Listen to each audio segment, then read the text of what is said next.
Welcome to the Make It a Better Day podcast. I'm William, and today we're talking about something that's been really on my mind lately: our relationship with the earth and what it means to truly care for it. Perfect timing too. I'm Rachel, and we are discussing the article, Guardians of Earth, Rediscovering Our Connection in a Changing World, that explores this powerful idea that the earth does not belong to us, we belong to the earth. It really flips the script on how most of us think about our planet. That quote hit me differently last weekend. I was hiking that trail behind my house, you know, the one with the massive oak trees? The morning light was filtering through the leaves, and I just stopped in my tracks. For a moment, I wasn't a visitor there. I was just part of it all. Makes you wonder how we forget that feeling in our daily lives.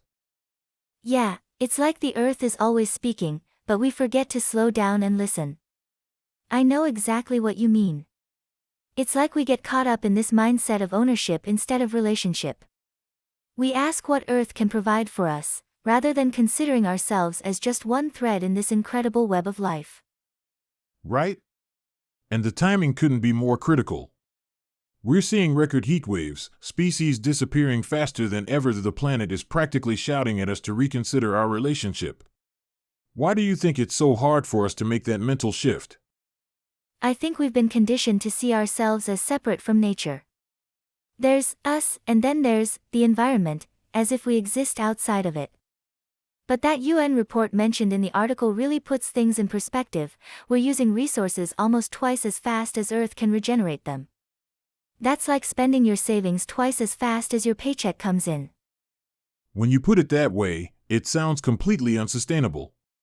But the article also shared some incredibly hopeful stories. Wangari Maathai's work in Kenya just blows my mind. One woman mobilizing communities to plant over 50 million trees. Can you imagine the determination that took? It's remarkable.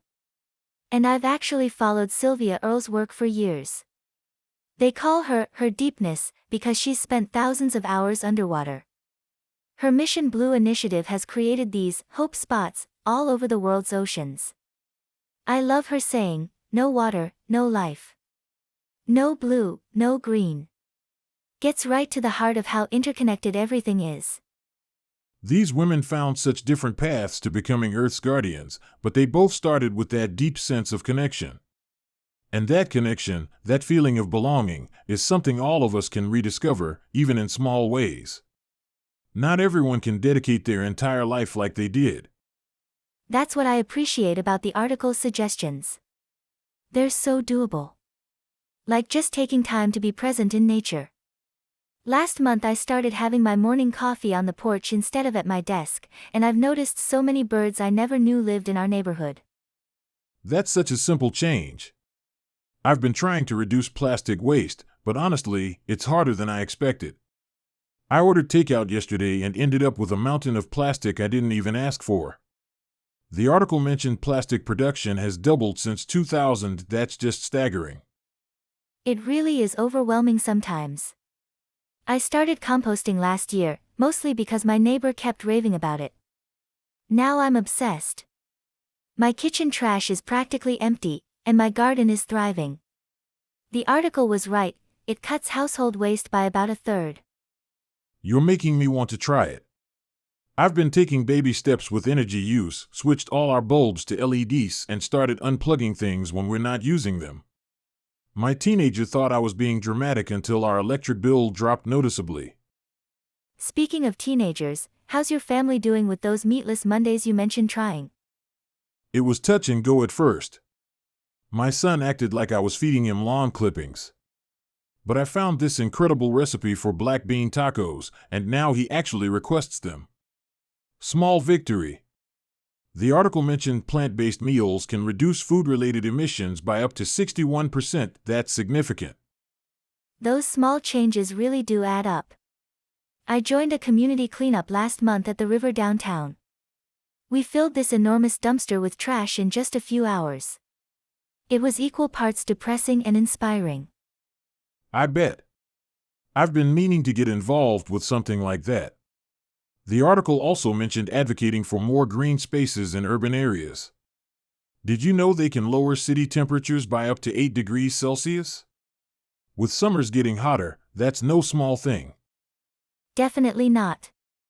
I think that's why education is so crucial. Understanding these connections helps us see why our individual actions matter. Every positive choice ripples through the whole system, like dropping a pebble in a pond. So what's one change you're considering after reading this article? I'm actually going to try that 24-hour plastic-free challenge. I'm a little nervous about how many things I'll have to say no to, but I'm curious to see where plastic shows up in my day without me even noticing it. That's a great experiment. I'm inspired by the Nature Connection Challenge, spending time using all my senses to really observe what's around me. I think we rush past so much beauty every day without even registering it. That reflection piece is key. Taking time to consider how these experiences make us feel, how they might change our perspective. That's where lasting change comes from. Absolutely.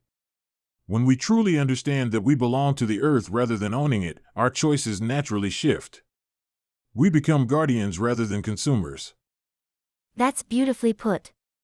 To wrap up today's conversation, reconnecting with nature isn't just good for the planet, it's good for us too. Through mindful awareness and simple sustainable practices, we all can make a meaningful difference. Remember, as the article said, our actions are like seeds, small beginnings that can grow into significant change over time. We'd love to hear how your plastic-free challenge or nature connection experience unfolds. Tag us or leave a comment and inspire someone else to try it too. Thanks for joining us today.